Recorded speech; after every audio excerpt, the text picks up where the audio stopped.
Price lord. ದೇವರ ಅತಿ ಪರಿಶುದ್ಧ ನಾಮಕ್ಕೆ ಸ್ತೋತ್ರವಾಗಲಿ. ಮತ್ತೊಂದು ದಿನವನ್ನು ಕಾಣುವಂತೆ ದೇವರು ಸಹಾಯ ಮಾಡಿದ್ದಕ್ಕಾಗಿ ಸ್ತೋತ್ರ.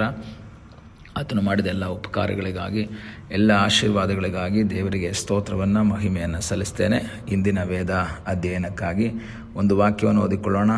ಮತ್ತಾಯನು ಬರೆದ ಸುವಾರ್ತೆ 16ನೇ ಅಧ್ಯಾಯ 16ನೇ ವಾಕ್ಯ. ಸೀಮೋನ್ ಪೇತ್ರನು, ನೀನು ಬರಬೇಕಾಗಿರುವ ಕ್ರಿಸ್ತನು ಜೀವ ಸ್ವರೂಪನಾದ ದೇವರ ಕುಮಾರನು ಎಂದು ಉತ್ತರ ಕೊಟ್ಟನು.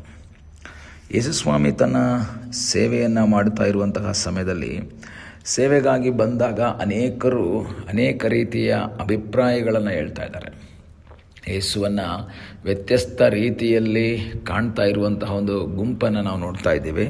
ಅಲ್ಲಿ ಯೇಸು ಶಿಷ್ಯರಿಗೆ ಕೇಳ್ತಾರೆ, ಜನ ನನ್ನ ಬಗ್ಗೆ ಏನು ಮಾತಾಡ್ತಾ ಇದ್ದಾರೆ? ಏಕೆಂದರೆ ಯೇಸು ಒಬ್ಬ ಬಿಡುಗಡೆಯನ್ನು ಕೊಡುವುದಕ್ಕಾಗಿ ಈ ಭೂಮಿಗೆ ಮೆಸ್ಸಿಯನಾಗಿ ಇಳಿದು ಬಂದಾಗ, ತನ್ನ ಜನರನ್ನು ರಕ್ಷಿಸುವುದಕ್ಕಾಗಿ ಬಂದಾಗ ಜನರಲ್ಲಿ ಡಿಫ್ರೆಂಟ್ ಆದಂತಹ ಒಂದು ಅಭಿಪ್ರಾಯಗಳು ಬರುವುದನ್ನು ನಾವು ನೋಡ್ತಾ ಇದ್ದೇವೆ.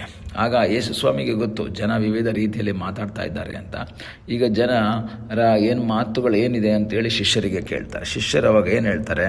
ಅದರ 14ನೇ ವಾಕ್ಯದಿಂದ, ಅವರು ನಿನ್ನನ್ನು ಕೆಲವರು ಸ್ನಾನಿಕನಾದ ಯೋಹಾನನು ಅನ್ನುತ್ತಾರೆ. ಯಾಕೆ ಸ್ನಾನಿಕನಾದ ಯೋಹಾನನು ಅಂತ ಹೇಳ್ತಾರೆ? ಕಾರಣ ಯೋಹಾನನ ಮಾಡ್ತಾ ಇದ್ದಂಥ ರೀತಿಯಲ್ಲಿ, ಪ್ರಸಂಗದಲ್ಲಿ ಬಹಳ ಶಾರ್ಪಾಗಿ ಪರಿಸಾಯರಿಗಾಗಿರ್ಬೋದು, ಸದ್ದುಕಾಯರು, ಶಾಸ್ತ್ರಿಗಳನ್ನು ಯೇಸು ಏನು ಮಾಡ್ತಾ ಇದ್ದಾರೆ?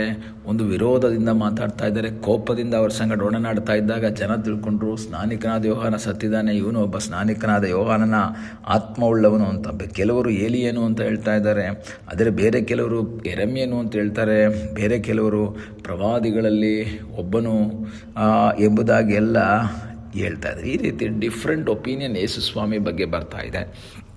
ಡಿಫ್ರೆಂಟ್ ಆದಂತಹ ಎಲಿಯನು ರಾಜನಿಗೆ ವಿರುದ್ಧವಾಗಿ ಮಾತಾಡುವ ಹಾಗೆ ಯೇಸು ಮಾತಾಡ್ತಾರೆ, ಯೆರೆಮೀಯನು ಪ್ರಾರ್ಥನೆ ಮಾಡಿದ ಹಾಗೆ ಯೇಸು ಪ್ರಾರ್ಥನೆ ಮಾಡ್ತಾರೆ. ಅವಾಗ ಡಿಫ್ರೆಂಟ್ ಒಪಿನಿಯನ್ ಬರ್ತಾ ಇದೆ, ವ್ಯತ್ಯಸ್ತವಾದಂತಹ ಅಭಿಪ್ರಾಯಗಳನ್ನು ಜನ ಹೇಳ್ತಾ ಇದ್ದಾರೆ ಯೇಸುವನ್ನು ಕುರಿತಾಗಿ. ಆಗ ಪೇತ್ರನಿಗೆ ಯೇಸು ಕೇಳ್ತಾರೆ, ನೀವು ನನ್ನನ್ನು ಏನಂತ ಇದ್ದೀರಾ? ನೀವೇನಂತ ತಿಳ್ಕೊಂಡಿದ್ದೀರಾ? ಆಗ ಇವನು, ಇಲ್ಲ ನೀವು ಎಚ್ಕೇಲ್ ಅಂತನೋ ದಾನಿಯೇಲ್ ಅಂತನೋ ಇನ್ಯಾವುದೋ ಒಂದು ಹೆಸರು ಹೇಳಲಿಲ್ಲ. ಅವನು ಹೇಳುವಂಥ ಒಂದು ಮಾತು ಏನು ಗೊತ್ತಾ? ಸ್ವಾಮಿ, ನಮಗೆ ಕನ್ಫ್ಯೂಷನ್ ಇಲ್ಲ, ಜನರಲ್ಲಿ ಕನ್ಫ್ಯೂಷನ್ ಇದೆ, ಜನರಲ್ಲಿ ಒಂದು ಸಂಶಯ ಇದೆ, ಅವರಿರ್ಬೋದಾ ಇವರಿರ್ಬೋದಾ? ಯಾಕೆಂದರೆ ಕ್ರಿಯೆಗಳನ್ನು ನೋಡಿ ಹೇಳ್ತಾ ಇದ್ದಾರೆ. ಆದರೆ ಸ್ವಾಮಿ, ನೀನು ಬರಬೇಕಾಗಿರುವ ಕ್ರಿಸ್ತನು ಜೀವ ಸ್ವರೂಪನಾದ ದೇವರ ಕುಮಾರನು ಎಂದು ಉತ್ತರ ಕೊಟ್ಟನು. ನೀನು ಕ್ರಿಸ್ತನು ಸ್ವಾಮಿ. ಅವರು ಇವರು ಹೇಳಿದ್ದನ್ನು ನಾವು ಹೇಳ್ತಾ ಇಲ್ಲ, ಯಾಕೆಂದರೆ ನಾವು ನಿನ್ನ ಸಂಗಡ ಇದ್ದೇವೆ, ನಾವು ನಿನ್ನ ಜೊತೆಯಲ್ಲಿದ್ದೇವೆ.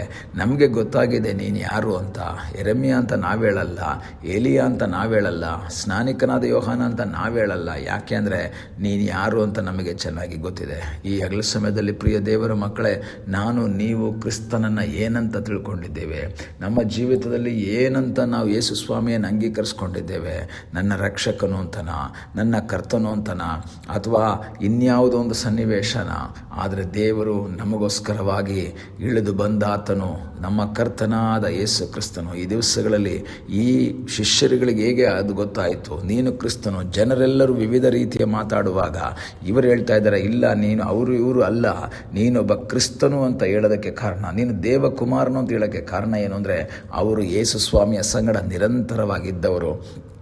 ಅಭಿಪ್ರಾಯ ಹೇಳಿದವರು ಯಾರು? ಯೆರೆಮೀಯ ಇರ್ಬೋದು, ಏಲಿಯಾ ಇರ್ಬೋದು, ಯೋಹಾನ ಇರ್ಬೋದು ಅಂತ ಅಭಿಪ್ರಾಯ ಹೇಳಿದವರು ಯೇಸು ಸ್ವಾಮಿಯ ಬೋಧನೆ ಕೇಳಿಬಿಟ್ಟು ಊಟ ಮಾಡಿಬಿಟ್ಟು ಮನೆಗೆ ಹೋದವರು. ಹೋಗ್ಬೇಕಾದ್ರೆ ಪರಸ್ಪರ ಮಾತಾಡ್ಕೊಂಡು ಹೋಗ್ತಾ ಇದ್ದಾರೆ. ಯೆರೆಮೀಯನ ಥರ ಪ್ರಾರ್ಥನೆ ಮಾಡ್ತಾರಪ್ಪ, ಇಲ್ಲಾಂದರೆ ಏಲಿಯನ್ ಥರ ವಾಕ್ಯ ಮಾತಾಡ್ತಾರಪ್ಪ, ಅಥವಾ ಖಂಡಿಸ್ತಾರಪ್ಪ, ಇದೆಲ್ಲ ಮಾತಾಡ್ಕೊಂಡು ಅವ್ರು ಹೋಗಿ ಅಭಿಪ್ರಾಯ ವ್ಯತ್ಯಾಸ ಬಂದಿದೆ. ಆದರೆ ಈ ಶಿಷ್ಯರು ಹೇಳ್ತಾ ಇದ್ದಾರೆ, ಸ್ವಾಮಿ, ಅವರು ಇವರು ಹೇಳಿದ್ದನ್ನು ನಾವು ಹೇಳಲ್ಲ. ಯಾಕೆ ಗೊತ್ತಾ? ನಾವು ನಿನ್ನ ಸಂಗಡ ಕೂತು ನಿನ್ನ ಸಂಗಡ ಇದ್ದು ನಾವೇನು ಮಾಡ್ತಾ ಇದ್ದೀವಿ? ನಾವು ಅನುಭವಿಸಿದ್ದೀವಿ, ನಿಮ್ಮನ್ನು ನೋಡಿದ್ದೀವಿ. ಈ ಹಗಲ ಸಮಯದಲ್ಲಿ ವಾಕ್ಯ ಕೇಳುವ ದೇವರ ಮಗುವೆ, ನೀನು ಇವತ್ತು ಕ್ರಿಸ್ತನನ್ನು ಏನಂತ ಹೇಳ್ತಾ ಇದೀಯಾ? ಬರೀ ನಿನ್ನ ಒಂದು ರೋಗ ಬಿಡಿಸುವಂಥ ವ್ಯಕ್ತಿ ಮಾತ್ರವಾಗಿ ಕಾಣಿಸ್ಕೊಳ್ತಾ ಇದ್ದಾರಾ? ಅಥವಾ ನಿನ್ನ ಕಷ್ಟವನ್ನು ಪರಿಹಾರ ಮಾಡುವಂಥ ಒಬ್ಬ ವ್ಯಕ್ತಿಯಾಗಿ ನೀನು ಅವನನ್ನು ನೋಡ್ತಾ ಇದೆಯಾ, ಅಥವಾ ನಿನ್ನ ರಕ್ಷಕನಾಗಿ, ನಿನ್ನ ಕರ್ತನಾಗಿ, ನಿನ್ನನ್ನು ನಿತ್ಯ ಜೀವಕ್ಕೆ ನಡೆಸುವಂತಹ ವ್ಯಕ್ತಿಯಾಗಿ ಅಂಗೀಕರಿಸಿದೆ. ಅನೇಕರು ಯೇಸುವನ್ನು ಡಿಫ್ರೆಂಟ್ ಆದ ರೀತಿಯಲ್ಲಿ ನೋಡ್ತಾರೆ.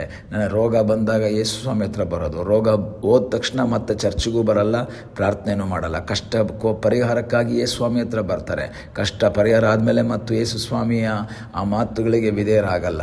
ಅಥವಾ ಇನ್ಯಾವುದೋ ಮಕ್ಕಳ ಒಂದು ವಿದ್ಯಾಭ್ಯಾಸ ಬಂದಾಗ ಪ್ರಾರ್ಥನೆ ಮಾಡ್ತಾರೆ, ಅವರೆಲ್ಲ ಪಾಸ್ ಆದಮೇಲೆ ಮತ್ತೆ ಇಲ್ಲ. ಆದರೆ ದೇವರು ಇಷ್ಟಪಡೋದು ನಿನ್ನ ಆ ರೋಗ ನೀಗಿಸುವಂಥ ವ್ಯಕ್ತಿಯಾಗಿ ನೀನು ಕಾಣೋದಲ್ಲ, ನಿನ್ನ ಕಷ್ಟ ಪರಿಹಾರ ಆಗುವಂತಹ ವ್ಯಕ್ತಿಯಾಗಿ ಕಾಣೋದಲ್ಲ, ನಿನ್ನ ಮಕ್ಕಳ ವಿದ್ಯಾಭ್ಯಾಸದಲ್ಲಿ ಜಯವನ್ನು ಕೊಡುವಂಥ ವ್ಯಕ್ತಿಯಾಗಿ ಕಾಣುವುದಲ್ಲ. ಅದಕ್ಕೆಲ್ಲದಕ್ಕಿಂತ ಮಿಗಿಲಾಗಿ ನಿನ್ನನ್ನು ನಿತ್ಯ ಜೀವಕ್ಕೆ ನಡೆಸುವಂಥ ಒಬ್ಬ ವ್ಯಕ್ತಿಯಾಗಿದ್ದಾನೆ. ಈ ಲೋಕದ ಕಾರ್ಯಗಳಿಗಿಂತ ಆತ್ಮಿಕ ಕಾರ್ಯಗಳಿಗೆ ಹೆಚ್ಚಾದಂತಹ ಪ್ರಾಮುಖ್ಯತೆಯನ್ನು ಕೊಟ್ಟು ನೀನು ಕ್ರಿಸ್ತನನ್ನು ಅಂಗೀಕರಿಸಿಕೊಳ್ಳುವುದಾದರೆ ನಿನ್ನ ಜೀವಿತದಲ್ಲಿ ಅದ್ಭುತವನ್ನು ಮಾಡ್ತಾನೆ. ಈ ದಿವಸಗಳಲ್ಲಿ ನಿಮ್ಮ ಉದ್ದೇಶ ಈ ಲೋಕದಲ್ಲಿ ಕೆಲವು ಆಶೀರ್ವಾದಗಳನ್ನು ಹೊಂದ್ಕೊಳ್ಬೇಕು ಯೇಸುವಿನಿಂದ ಅಂತ ಮಾತ್ರ ಅಲ್ಲ, ಅದೆಲ್ಲ ಬೇಕು. ಅದಕ್ಕಿಂತ ಮಿಗಿಲಾಗಿ ಸ್ವಾಮಿ ನಿನ್ನೊಂದಿಗೆ ನಾನು ವಾಸ ಮಾಡಬೇಕು, ನೀನು ದೇವಕುಮಾರನು, ನಿನ್ನ ಜೊತೆಯಲ್ಲಿ ನಿನ್ನ ಸಂಗಡ ನಾನು ವಾಸ ಮಾಡಬೇಕೆನ್ನೋದು ನಿಮ್ಮ ಆಸೆ. ಆದರೆ ನಮ್ಮ ಜೀವಿತದಲ್ಲಿ ಯೇಸು ಈ ಭೂಮಿಗೆ ಬಂದಂತಹ ಕಾರ್ಯಗಳು ಅದು ನಮ್ಮ ಜೀವಿತದಲ್ಲಿ ಸಾಕ್ಷಾತ್ಕಾರವಾಗ್ತದೆ. ಅದಕ್ಕಾಗಿ ನಮ್ಮನ್ನು ಒಪ್ಪಿಸಿಕೊಡೋಣ, ಪ್ರಾರ್ಥಿಸೋಣ. ನಮ್ಮನ್ನು ಬಹಳವಾಗಿ ಪ್ರೀತಿ ಮಾಡುವ ಪರಲೋಕದ ತಂದೆಯಾದ ದೇವರೇ, ಈ ಸಮಯಕ್ಕಾಗಿ ಸ್ತೋತ್ರ. ಮತ್ತೊಂದು ಆವರ್ತಿ ನಿನ್ನ ಸನ್ನಿಧಾನದಲ್ಲಿ ನಾವು ನಮ್ಮನ್ನೇ ಸಮರ್ಪಿಸ್ತೇವೆ. ತಲೆಬಾಗಿರುವಂಥ ನಿನ್ನ ಮಕ್ಕಳನ್ನು ಆಶೀರ್ವಾದ ಮಾಡಪ್ಪ ದೇವರೇ. ನೀನು ಈ ಲೋಕಕ್ಕೆ ಬಂದದ್ದು ನಮ್ಮನ್ನು ಸ್ವಸ್ಥ ಮಾಡಿ ದುಡ್ಡು ಕೊಟ್ಟು ನಮ್ಮನ್ನು ಆಶೀರ್ವಿಸೋದಕ್ಕೆ ಮಾತ್ರವಲ್ಲ, ಅದಕ್ಕೆಲ್ಲದಕ್ಕಿಂತ ಮುಖ್ಯವಾಗಿ ನಿತ್ಯ ಜೀವವನ್ನು ಕೊಡುವುದಕ್ಕಾಗಿ. ಆ ಉದ್ದೇಶವನ್ನು ತಿಳಿದುಕೊಂಡು ಮುಂದೆ ಸಾಗುವಂತೆ ನೀನು ಸಹಾಯ ಮಾಡು. ಪ್ರಾರ್ಥನೆಯನ್ನು ಕೇಳಿದ್ದಕ್ಕಾಗಿ ಸ್ತೋತ್ರ. ಯೇಸುವಿನ ನಾಮದಲ್ಲಿ ತಂದೆಯೇ, ಆಮೇನ್. God bless you.